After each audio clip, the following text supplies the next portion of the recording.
It's something me and Nate had been talking about for a minute, him just putting the ball out there and letting me go get it. We had a similar play at the end of practice last season where it was that same kind of throw, same kind of fingertip catch. And I just told him to trust me, put it out there, and I'll go get it. And that's what happened, a great ball by him to let me run under it. So what does it take to develop that chemistry? Is it just the communication, the reps? How does that happen? Yeah, it definitely takes a lot of communication, a lot of reps to really get that feel for a receiver and for us to get a feel for the quarterback, knowing where the spot's going to be. If you watch I don't know if it was recorded, but if you watch the film, I didn't look up till I was way down the field because I knew he was throwing to a spot. So that's how we coach it, run to the spot, and it's their job to put the ball there, and Nate did a great job on that play. Do you think the quarterbacks underestimate the amount of speed that's in this receiving core? No, not at all. I mean, we're putting it on film every day. We got guys that can roll from Nelly all the way down.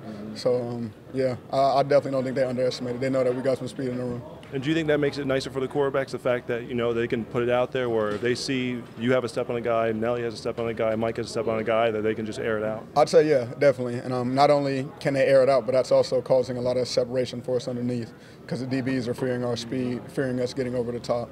So when you got fast receivers, it really opens up the offense a lot.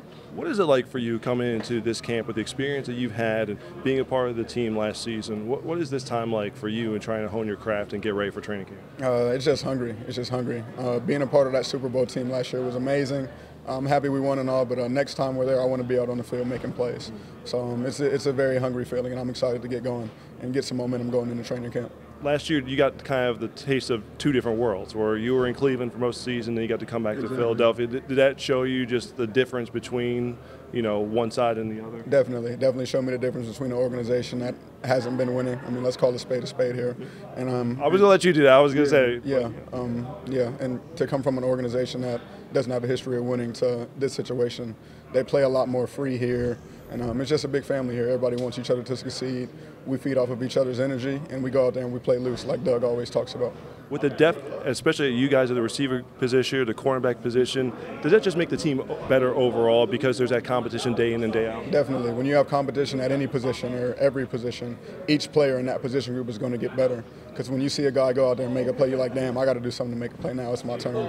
And we're all going to build off of that, and coming to preseason, it's going to be fun to play with these guys. Seeing Carson working behind the scenes, what have you seen from him as he's making his way back, knowing that he wants to be on the field with you guys there on September 6th? This offseason, I was actually in Philadelphia throwing with him a little bit.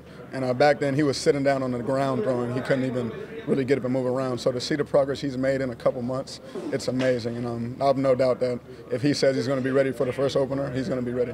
What's the timeline like for you now, between now and a mini camp and then start training camp in July? Well, we got our ring ceremony tomorrow. That's going to be a great time. And after that, I'm flying back to Los Angeles to get with my trainers out there. And last week, I might get with Nelson in Tampa to get in some humidity.